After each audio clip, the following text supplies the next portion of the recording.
Hello, everyone. Welcome to Biz Chicks TV. This is the place where you can find tips and tools to help you do business better. We're here to help you run a profitable business that's fun to run and to take the hassle out of your hustle. And today we are here with Coach Caren Fern, all the way from Toronto, Canada. She's in the house, and we are always excited. Coach has been talking to us about our money. So, guys, hey, you might want to run and get your notepad and get ready because we are getting ready to go there right now, Mhm. talking about your money and your Yep. mind. Yep. So, let's get started. What's There happening? we go. We're talking about allowing money to flow. And last week we talked about the uncertainty of money. And now that we clear that up, we want to talk about how to let it flow. So we're going to cover three things. You guys know I like to cover them in threes. We're going to cover what is flow and what are skill sets that can flow together while challenging you. And because Mm, sometimes we don't think we want to challenge, but challenges really make you get up and get and do what you got to do. So don't be afraid of it, guys. And what is cognitive state? And I'll talk a little bit about it and why that is important. But let's get into it. What is flow? The melting together of actions. That is flow. That is flow. This is why when you have a job, you get certain activities to keep going, to keep you in this flow state. And so you do a good job. And sometimes, not sometimes, most times when people have a job before and they decide to start a business, now they're like, so what do I do? Like, where do I go? And I encourage mhm. you, if you're in a job, do not leave until you understand how you work on your own. So take Saturdays as an extra work day if you work Monday to Friday and work your business, even if for 4 hours. Get in there on a Saturday, wake up as though you're going to work. And if you're sore, but don't just come and say, well, what am I going to do? Friday evening, before you settle down and have a good time with the family, I want you to lay out thread. I want you to lay out a pattern if you're going to use a pattern. I want you to lay out fabric. And beside that, I want you to have a notebook and I want you to write out all the steps of the things you're coming in to do. Are we still talking planning? Yes. You see how I'm bringing that in from the first time? I'm bringing it in because I wanted to show how planning takes all kind of different movements.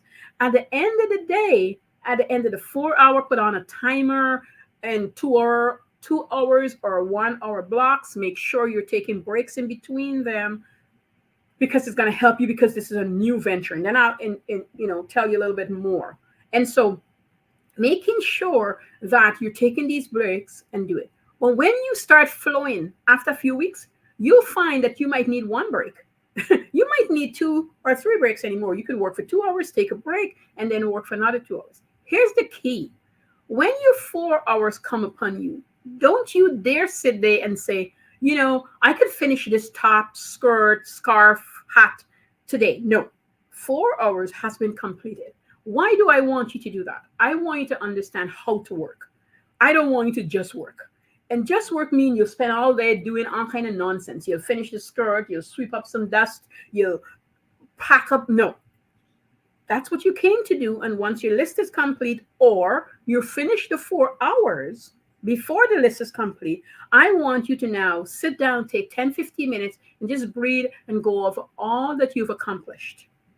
Number Wow. two, I want you to take the rest on the list if it wasn't done, and I want you to add it to next Saturday. Because if you're working for somebody, tomorrow when you come in, you'll finish up the work you didn't finish today. That's That's what true. I want. Oh, wow. I never come in here. I never really thought of it that way. That when I finish my to-do list, or if I haven't finished it in a time period, to move it over and not stress about it. Not stress Because about it. if I were working for an employer, Yeah. I wouldn't stress about it. I know I'm coming in tomorrow and I'm gonna pick up where I left off. Yes. And I'm making notes about where I am so that I Yes. know what my plan is for when I come in tomorrow. Exactly. Exactly. So we get overworked and overwhelmed because we want to pack too much in. You are not running against anybody. You're in your job and this is your side hustle. This is going to help you when you transfer that into a full time job. Now, I'm not saying when you start working for yourself, you wouldn't work a lot of hours in the beginning. And I often tell clients, if that's what you want to do eventually, here's what I want you to do. I want you to decide. I had a program that I pulled after COVID that because the name was too close to somebody else's name and I didn't like that. But it's still a program I've developed where I teach people how to work for 12 hours for the first 3 months in their business. I've given them a year. I want them to take a full year in understanding their business. That doesn't mean you don't make money, guys. It's still making money, but a full year. And so for the first 3 months, the first quarter, all I want you to do, I want you to work 12 hours a day. Yeah. Mm-hmm. And then the next 3 months, I want you to work 10 hours a day. And then you see the pattern. So by the third 3 months, I want you to start working 8 hours a day because my goal is to get you to work 4 hours a day only. I'll tell you how. I'm not going in my program, but I'll tell you why and how. I want you to get to 4 hours a day because 4 to 6. So you mightn't stay at 4, but 4 to 6. And then you got a lunch or something big happening, you'll probably go back to a little extra hours. But the goal is I want you to work to 4 to 6 hours because I want you to have 2 hours to 3 hours in your time where there's thinking time, dreaming time, and time for you to learn something. Yes. So if you don't allot these times, you're going to always be working, producing, but not growing really because you're in Mm. this wormhole and you're going around. And it really makes you see life differently. I'm going to bring it back. It really going to make you see life differently. You really start getting joy. And by year 2, you will see growth. Some people grow faster depending on what they're doing, but some people it takes a little while. But I promise you, if you stick with it, in your third year of business, you're gonna be celebrating. If your goal was 10,000 a month, it's not hard. 20,000 Mhm. a month, it's not hard. If you were doing what we set out for you to do, now you can't cheat. And sometimes people, when I say 12 hours, like 12 hours, I got to be sewing, knitting, planting. No, the 12 hours is in your business. And you get to dictate what happened in the 12 hours. Back to Mhm. planning in advance, Sunday evening. Matter of fact, I like people to get everything set up Friday afternoon so that when they take the weekend off, they're actually enjoying the weekend. And when you come Mm. Monday morning, you're not worried what you're going to do because you set it up Friday evening. Love it. It's done. So you're seeing how when I teach people to run a business, they're actually running a business that make them money, find time for themselves, really recoup, and really run something enjoyable that they're passionate about. And they want to do it because now you're finding time to do everything. And I mean everything. Because the goal is for you to, the first year, to understand your business. Don't hire it out. Learn everything. Because year 2, you're going to hire. But because Ah. you know what you want to hire Mm-hmm. out, you're good. And you understand it. And nobody can come and say, I can't do this and that because you did it. So you understand the people you'll attract and you'll pay good money to, please and thank you.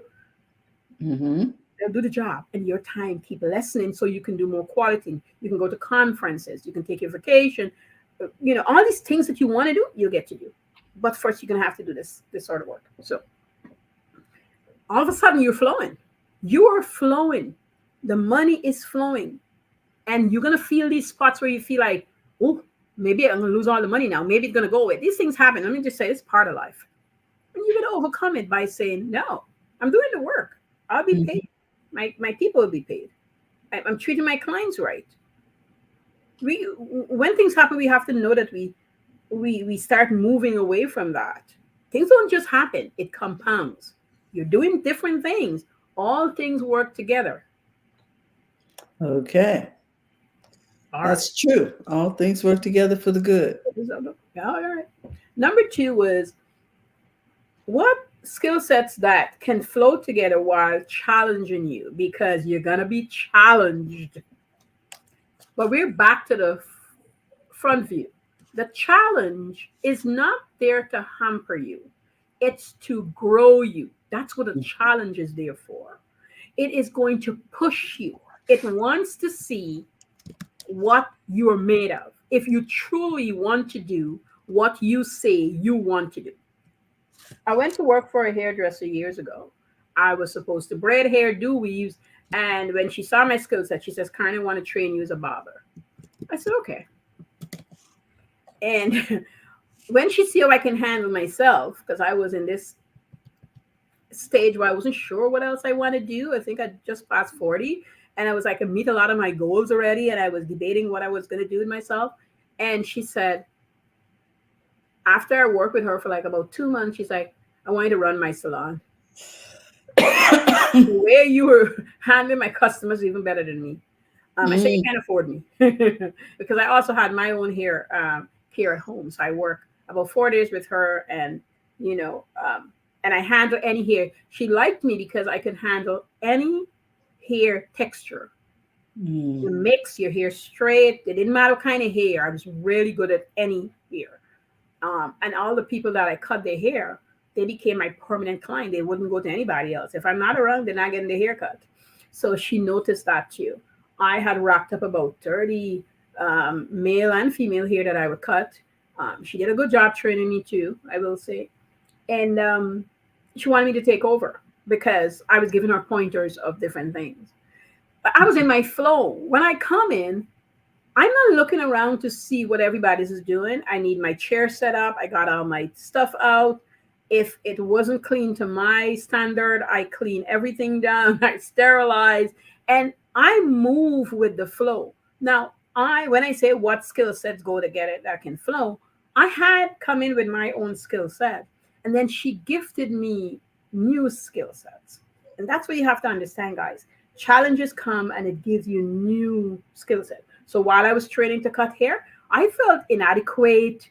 I felt challenged. I love the ones where I only had to bald people head because I knew to do that too, right? So I was like, that's easy. And line up, I was good. But I didn't know when somebody come with really thick hair and they wanted trim, how to do it to suit their face and all that. So that challenged me. But Mm. once I got in the flow, as I said, I had my people waiting. Is Caren here on a Saturday morning? Okay, I'll be here. Is she here on a Thursdays? No, but Monday, this other guy is here. He goes, nope. I like her cutting my hair. I like to chat with her. I feel good about it. When I leave, I sell houses. People got their own thing going on. I had two realtors that he swear by it. When he get his hair cut and he leaves, he's gonna go sell a couple of houses. That was his thing. He says, kind of don't want anybody else to touch my head. That's his thing, right? So when you start understanding that the challenges that you're getting while you're doing those things, don't push them aside. Don't let the front view stop you from learning new skills. If you don't like to sell, I don't like to sell like how people sell. Yes, Go I learn. am Yeah. so. I like to have a conversation with people. So I had started writing a book called The Conversational Seller because that's how I've always sold. When I sat with myself, what I tell you guys is exactly what I did. I sat with myself and said, Karen, how you did so well in business if you don't like to sell? And I realized, and it took me weeks to really figure it out, I'm a conversational seller. So when I have conversations with people and we talk about things, I sell them without even trying. Somebody come to do something and we're talking from one thing to the next.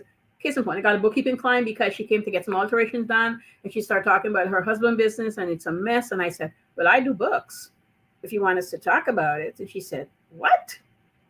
And she booked an appointment and came back to have the conversation after a vacation trip. So this is how I sell. And I send her a proposal and we talk about what needs to be done. That's how I sell. I sell by having a conversation with people.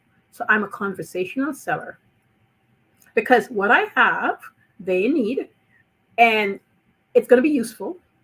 I'm going to be generous with how I look after them, and they're going to want to come back and tell other people about it.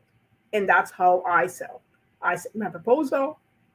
Excuse me, I might send a contract because if that's needed for my coaching clients, they get me from hearing me speak right here on my own personal page. People will just DM me and said I need a coaching session, or they'll just buy, 5 or 6 because that's all that might be in their budget at the time. They come back when they need more, and so that's how I sell. So if you're afraid to sell, I want you to start figuring out how how you sell. Like, how do you get people to buy? How are people interested in your goods or product? Like, what is going on? What makes them want to buy? And once you start knowing that, then that's what you work on. Don't try to work on anything else. Don't try to be anybody else. That doesn't mean you don't have a funnel, the way you handle things. That's not what I'm saying that you mustn't have, because that has its place. But what I'm saying to you is you got to find out what kind of seller you are, what kind of marketer you are, because I'm marketing when I'm on social media. There's no ifs or buts. The stories I tell, and I'm a storyteller, so I tell a lot of stories. And through those stories, I'm explaining what I do, how I help people, how I make them see what they have is great, how they can add another skill set to what they already have. Because lots of times when I'm with a client, they'll tell me all the wonderful things they want to do. And they mightn't think certain things that they're telling me mesh with what they want to do. And then I'm able to point that out. I'm able to guide them in the direction that would lead them towards where they truly want to go. And so that's how I sell. I'm a conversational seller. And when I realized that, it just helped me not worry about how I'm going to sell and who I'm going to sell to. I also sell to the people who like most of the things that I like, want to grow. I'm a multi passionate. And so people who have a lot of passions that they want to pursue, I help them to take it and just dissect it and make sure that they're using their best of what they have at the right time, in the peak time for them, so that they can help somebody else. Because make no mistake, if you're not doing it in your peak time and when you're available to deliver it really well, the other your clients won't get the best benefit of you, right? So you want to look after that. So the number three question that I had was, what is cognitive cognitive state? Okay, it's called a word, right? Cognitive cognitive state. For what reason the word is not, my tongue is just, oh, okay. It's where one is completely immersed in an activity. And I had the first example talking about, sewing on a Saturday. And so you just in flow, because we're talking about allowing money to flow. You're in flow in what you do. You're not worried about the money coming in because you're doing the work and the money will come. My mom always used to say, if you do the work, the money will come. And it almost feels like people saying, if you put up a shop, it'll come. But no, you're doing all these other things, because when you own a business, right, you're marketing, you're doing social media, you maybe going out and networking if that's what you're doing, or maybe you have an ad running, or you do go to the grocery store. I remember when I did this one trick, I'll tell you about it in a minute, but you're doing all these things, right? And you're in flow, or you should be, and keep them in some kind of a sequence. And I remember one of the things I did when my cleaning was, I shouldn't say I had enough. I had clients and I had people working, but I wanted to hire new people. And I didn't have enough houses to hire new people. And so I decided I was going to the grocery store, and my husband was embarrassed, but we were going. And I made something like a vest. And I said, ask me anything about cleaning. And I had it to the front and I had it to the back. And I just walk around the grocery store and I just pick up my stuff. And a few people smirk and some people laughed. But quite a few people came up to ask me about it. And we would have conversations about it. And did you know I got clients from wearing that vest? Asked me anything about cleaning? Yes, I did. She didn't need cleaning, but she knew a friend who needed cleaning. And so she took my card, and the friend called me. We had a good laugh. She says, I got your number because I heard you were in the grocery store telling people about cleaning. I even had a few people crowd around because we end up having this conversation. And I was telling them how to clean their bedroom and what to move and how to expect. And we just had this nice little conversation. Everybody went away saying, I can't afford it right now. But boy, this is good to actually talk to an owner of a cleaning company so we understand what to expect and what have you. And, I see people here and there from, I even met a lady that I forgot everything that she was in that little conversation. And she's, hi, Caren, how are you doing? She said, I know you can't remember me, but I was one of those ladies in the aisles talking about cleaning. That is such a great idea. And I can see how it would work. It's just like a T-shirt, Ask me Yes. anything about. Mm-hmm. Yeah, I Yeah. didn't have a T-shirt, so I was like, "What can I do right now I could wait and get this. I can do, what can I do right now? And Terry, I just got the piece of paper. I just clip it on. I just staple it on. And I just walk around wearing it and do what I was doing, right? So I gone back to this. So we talked about this last week. So one client pays, if they stay for a full year, $3,600. That client stayed with me for 3 years.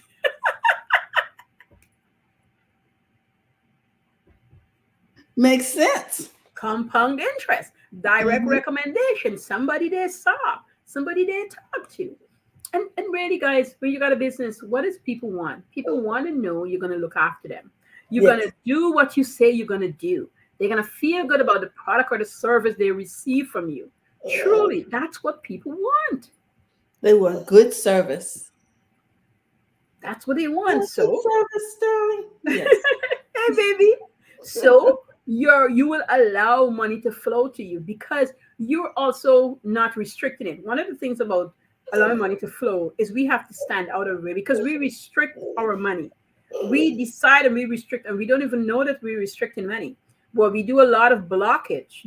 There's I can't go into all of that right now because time wise, but I'm giving you a little idea. We do a lot of blockage. We said we want to make $10,000, but the things that we might need to do, we don't want to do them because they look hard, they look funny. People might laugh at us, whether we say it or not. We're still kids in school thinking somebody's going to laugh at us. Or the other thing is, people have said to me, Karen, you're doing too many things and nobody's going to know what you're known for. I said to the person, I'm really not worried about that. I'm really not worried about that because the person who was saying this to me was always broke and need money from me. So in my head, I was like, oh, we have nothing to talk about. The people are not confused. The people who buy from me are not confused. They are Uh-huh. not confused. They understand I'm a multi passionate gal. They buy cleaning from me and they know I'm sending people to do the cleaning. Those same Mhm. people at the time, I don't do it anymore, knew that I had my catering business. And so if they want to order catering, they'll tell my girls to tell me to give them a call. Sometimes, because they're busy. I had real estate agents that, and they might have a function going on, or they're calling, Karen, we need X, Y, and Z. It has nothing to do with the cleaning girls. They know that they're gonna get good food. They know that they're gonna pay their bills because they're not gonna charge them for it. No confusion. The people who are buying were not confused. I kept it separate and they were not confused. The people who knew you for cleaning came for cleaning. The people who knew you for alterations came for the people who wanted their hair done had met you in that arena. And so Exactly. they were not aware of the other arenas possibly. So they came for their specific Fake, fake. need. Yep. And if they're Gotcha. there and we end up in conversation and it's a fit for what they need, as one girl said to me, I used to do this girl hair and I end up doing her hair, her aunt's hair, her cousin's hair. I think I got about 7 clients from her. And just in Hmm. conversation, they started knowing about the other things I do. Nobody was confused. They knew that if they met somebody who need a caterer, they will Hmm. just send them to me. When I had my daycare, the same rule applied when I was doing pajamas. If they know that they have somebody who wanted the other service that I had, they Hmm. just send them to me. Nobody was confused. You just can't market hair, catering, cleaning all at once. It would confuse people then. But Not only that, some things shouldn't be marketed together. I told you about at the all. time Francine and I received a card from someone, and on one side was barbecue, and the other side was hair, and No. all Francine could think, and the same phone number, and all Fran could think about was hair in her barbecue. She's Yes. I can't do it. She said, I just can't see it. Nope, you can do it. And there's It's ways about that. Get 2 cards and get a second number running through the same line. We do that here. Like I can have a number, or he can even have a Google number had he known. yes, get a Google Yeah, number. there's ways around this. You could do the same thing, but you have to be strategic in how you do it. So this is Double Guy. Again, I'm a multi-passionate, and most of the people I coach are multi-passionate people. I help them to move things around. I like to tell people my company is as a whole, but everything is in departments. So I have a bookkeeping department, I have a coaching department, and the department where my academy lies. And that's it. Everything else is, this is where it lies. So if you come for coaching and consulting, because some people just need a consult, they don't really need a coach them, then that's what I'm doing. And some people, it's not ready yet to hire a coach, or they're not prepared yet, so they might buy a class from me, because right now that's Mhm. where they lie. And sometimes it's good, because when they understand my teaching style and stuff, then they can come back in for coaching because they've done the groundwork. Some people are not ready yet for coaching. They don't understand how coaching works. And if you explain it to them, if they're not ready, they're just not ready. Mhm. It takes work. Coaches is going to push you. They're going to make you do things that you feel that is impossible to do, but they know that you can do it. They understand that you're ready for it, even if you don't understand at the time. So their job is to give you all these things to get you ready and get you going and get you moving. You move further away. I heard from my coach, yes, it was yesterday, a coach I had reached out to me. I haven't spoken to her in a while because she took a break. She was offline and all of that. She's a wonderful coach. I had her for roughly, Terry, I had her for like a year or a year and a half. Mhm. Really good coach. And we still smart woman. Oh my God, a science, she's a scientist, and you know what else she did? She's really smart. And she Mhm. was like, "Ooh, good coach. She's, very, very nice lady." So when, as I said, when you're in a cognitive state, and look, now I can pronounce the word. Just now, I suddenly couldn't. Cognitive, that's correct. It's where you completely is immersed in the activity. So, guys, if Mhm. you want to start running a business, there is work to be done. Business is hard, yes, but it could flow and you can make a really solid income from it. If you're consistent, you plan ahead of time and understand planning. It's not about only the doings, but your money's too. You got to be in there, got to be in there.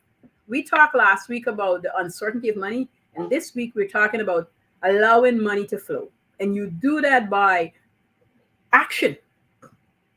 You can't just sit down and pray about it. You can't just sit down and hope it falls from the sky. You kind of Yes. have to put in some actions. You're gonna have to do some things. Okay, you're gonna find what kind of seller you are, what kind of marketer you are. Read books. Go to the library. It's still around. You can do it online, but these things still apply. If you can't buy books, go find the books. Go read the books. Give yourself a timeline. If you're not a fast reader, give yourself a half an hour each day to read the book until the book is done. Make sure you got a pen and paper. Take notes. Pay attention. Don't copy what they tell you, but use it as inspiration to get you Mhm. flowing. Because once you're reading, you start moving. You start, although I love video and I love talking, I do understand sometimes when you're watching video, you don't do anything. But when you're reading, you're away from all the other activities. You really get time to go sit down and take notes, and you should. And don't worry about reading one book a week. Take a month if you need. Read the book and really digest what it's helping you, what it's meant to help you do. Okay? Pay attention. Thank you, Coach, because people are talking about reading 3, 4 books a month, $2 I a ain't, do, week. I ain't doing it. I'm like, how are you doing this? And what are you doing with this information? Because if I read a book a week, what am I going to do with it? Like, I'm a coach, but I read other coaching books. I read things that helps my brain do Mhm. what it needs But to be when do done. you have time to apply, huh? Exactly. So I want to apply it. I want to use it. I want to see if anything in there is useful for me. There's books I read that is not useful. So I read it and I'm like, but I might go back to it later because it might have something that I didn't pay attention to, So all that sort of stuff works too. So stop reading a whole bunch of books until you're rich and got a lot of money and you got a lot of time on your hand. But right now, stop it. Just read one book a month and really dive in and let it help you take some skills out of the book, some things you might need to learn. If you need to learn how to do email marketing and you bought a book on that, actually apply what the people tell you. How to write the emails, how to write your first freebie, how to get people to respond to you, how to do quizzes, whatever it is you want to learn, how to build a funnel. Go get the skill and put it together and use it for your business. And stay in the flow state, my dear, because it's so helpful. So helpful. So helpful. Th- That's what I Thank, have for you guys today. thank you so much, Coach Caren. You know what? we were helped on today, including someone who woke up. Hey, But baby boy. Hey, baby boy. but what we want to say to those watching live and on the replay, if you're looking to book an appointment for with Coach Karen, let me find the link here and put it in the chat because, you know, all of this is really important to allow you to connect. So we're going to do that. And then the other thing is we're going to show this link right here. Here it is. There's a link so that you can book an appointment There it because you need to is. talk There it to is. Karen if you're having challenges. We want to remind you that if you're looking to become a part of Biz Chicks, you can text Biz to 33777, or you can find us over on Biz Chicks. BizChicks.net. Guys, we just want to thank you for your time. Coach, we always want to thank you for all that you do. You are Thank such you. a blessing. Guys, if you have not connected with Coach Karen, you know you can find her over there on Profits in Daily Yes. on Facebook, on Instagram. And, you know, you really need to follow her. She's got some wonderful, inspirational posts. I saw the lady lifting weights the other day. I said, wow. Wow, that was amazing. So you want to go there and just check out some of her posts, and she is a fabulous cook. So Thank you, with that, Mary. we want to remind you guys, it's okay to make Get money in money in your business. Yep. your online. Have a great day. Thank you again, Coach, for You're all welcome. that you do. Bye bye, everyone.